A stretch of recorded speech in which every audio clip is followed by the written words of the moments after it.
Hello there. Today I'm finishing off my tastings of the wines of Vignobles Rollet from Saint Emilion.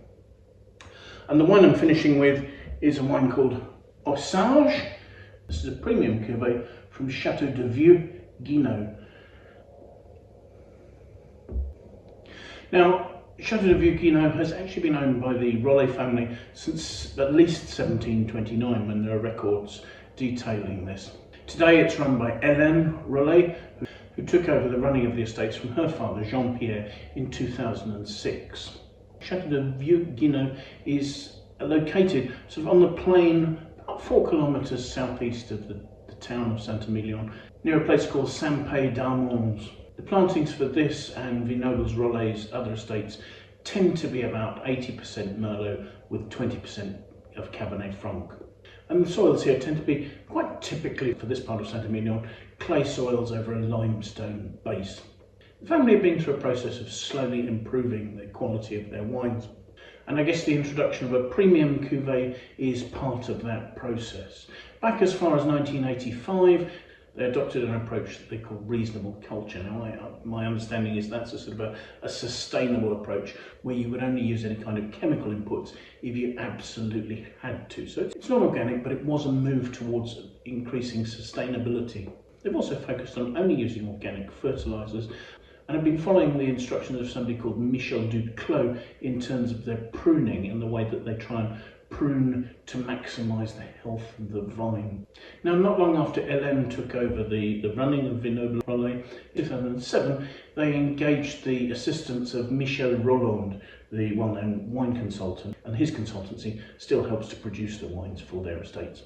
There's also been a continuance of a move towards sustainability, and in 2021 they were awarded HVE3 status, which is a certification of high environmental value.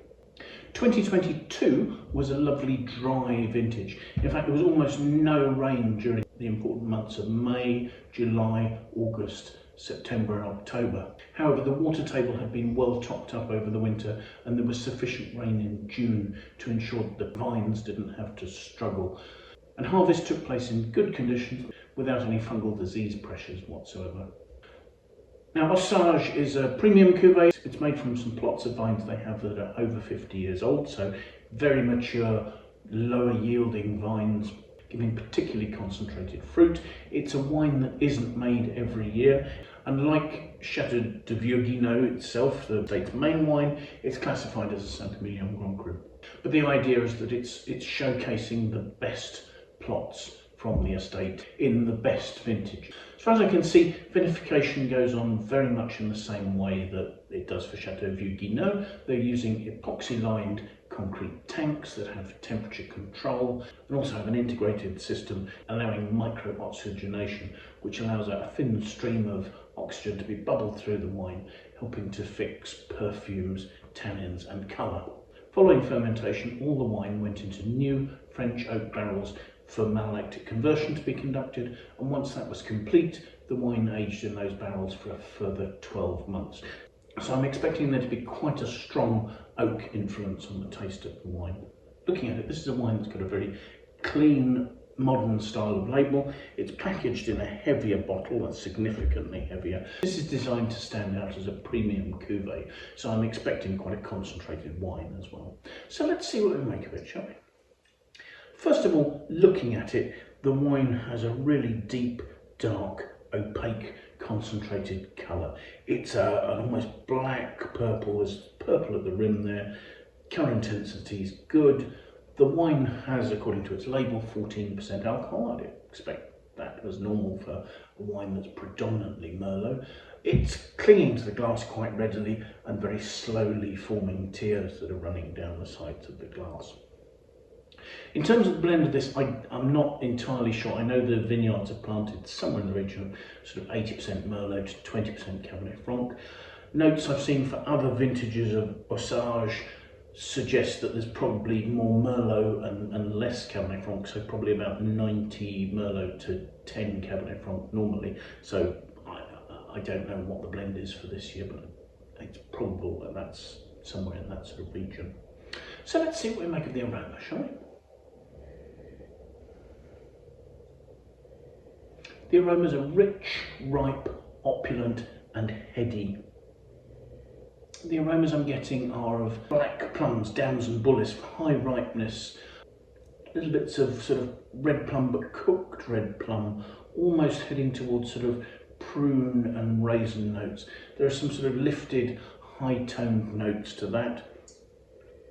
There are also some spices, obvious sweet spices, that sort of hints of cinnamon and nutmeg.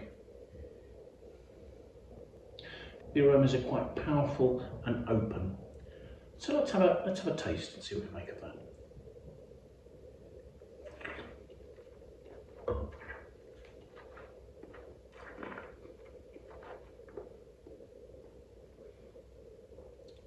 On the palate, the wine has a richness and a concentration that's apparent, and very quickly there's some gripping tannins.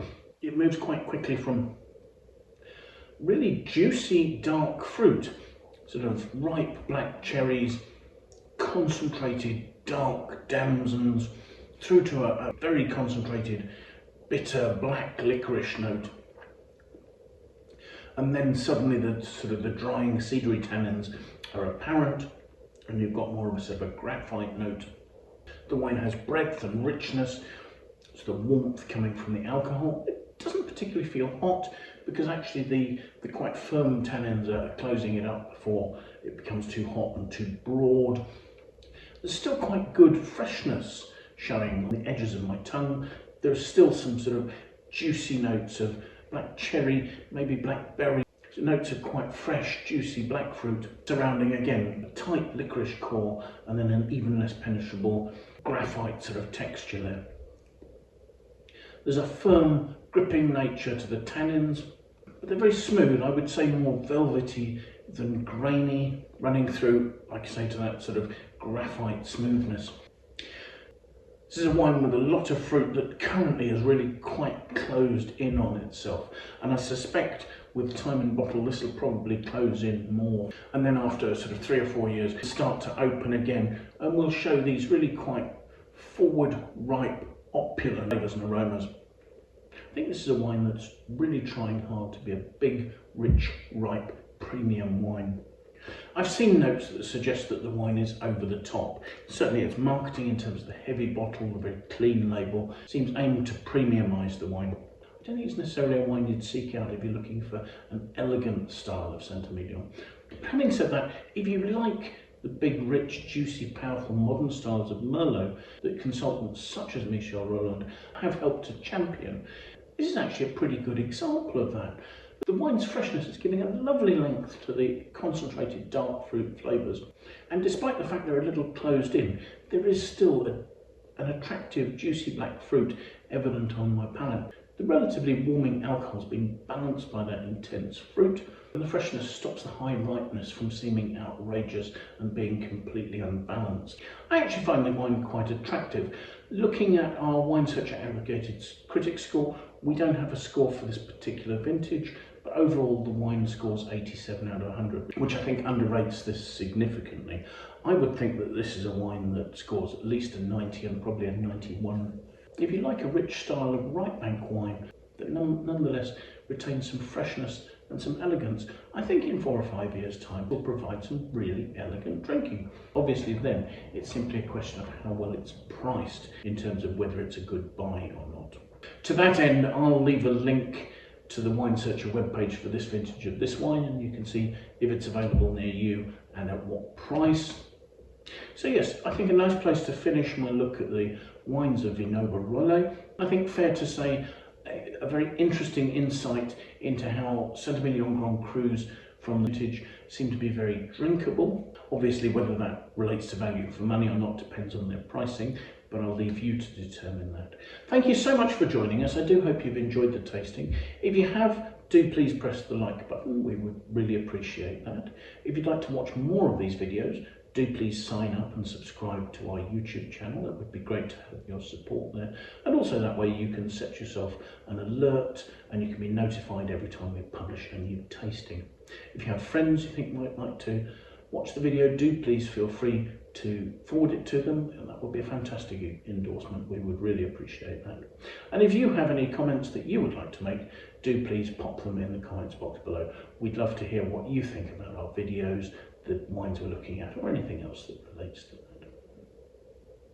So thank you again for watching, and I do hope you'll manage to make some time and come and join us for another tasting in the very near future. Until then, bye for now.